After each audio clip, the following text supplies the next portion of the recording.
From giving us the light we need to live and work, to powering equipment ranging from small power tools to heavy machinery, electricity is essential to the modern way of life.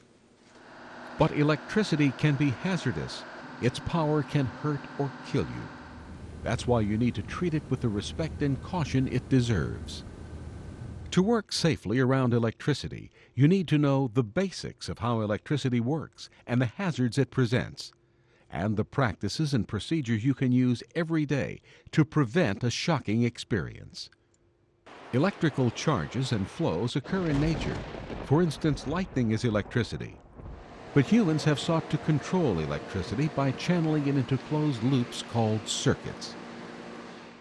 Devices such as circuit breakers and switches are used to complete or break the circuit.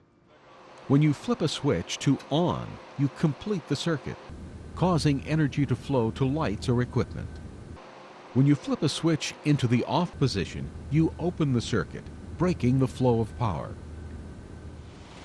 Electricity flows well through substances called conductors. Copper is often used to make electrical wire because it conducts so well. Insulators are substances that resist the flow of electricity.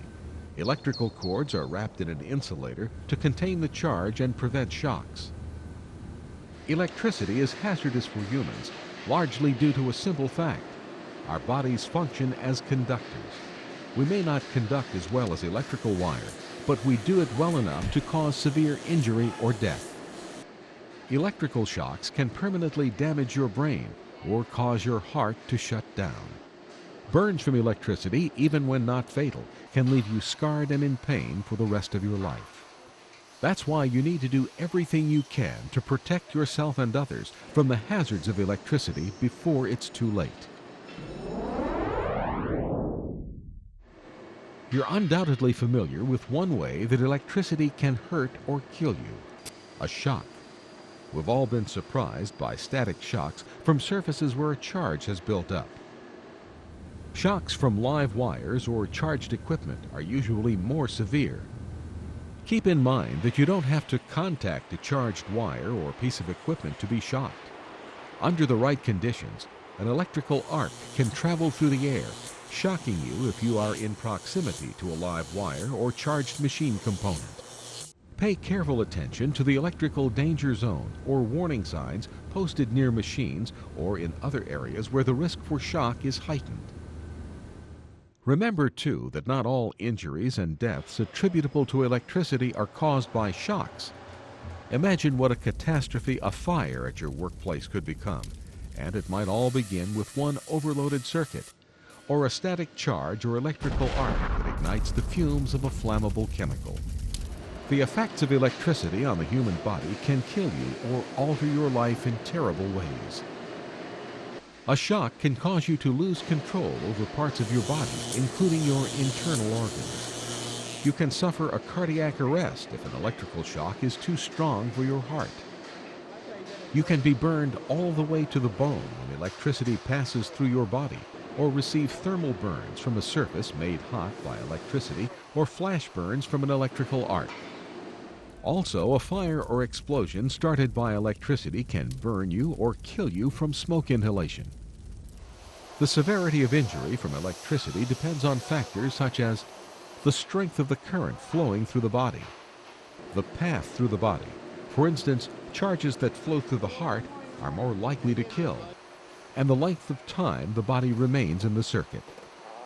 Electrical shocks can make the body freeze as the stimulation causes muscles to contract.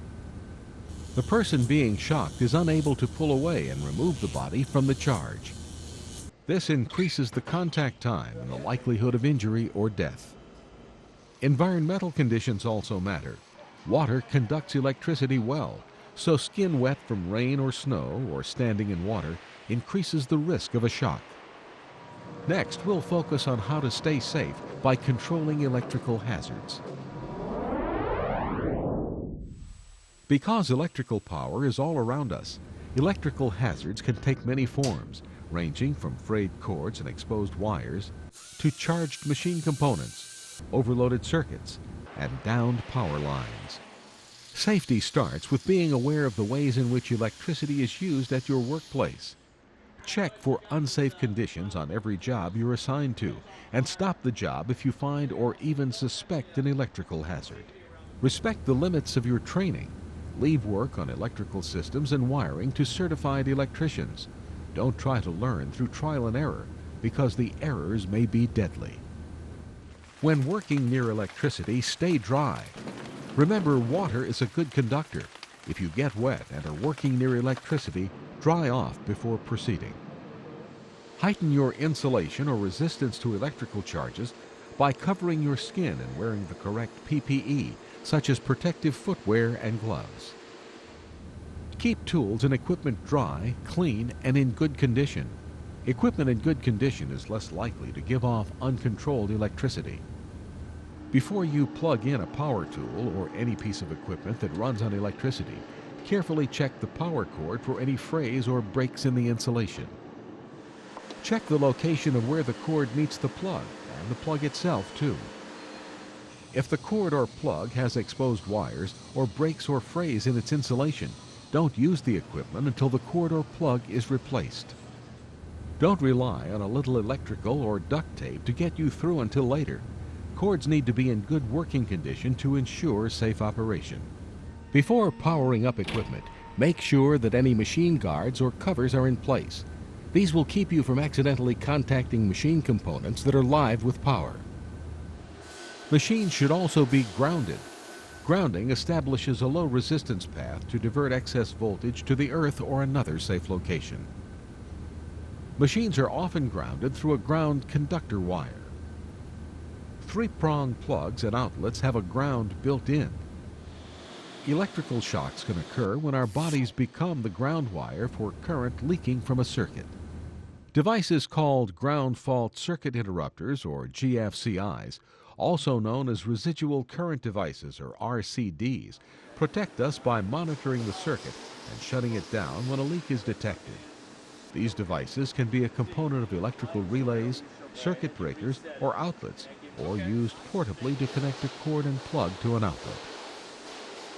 In some countries, including the United States, GFCIs are now required by electrical codes wherever electrical equipment may come into contact with water, such as in bathrooms and on kitchen countertops.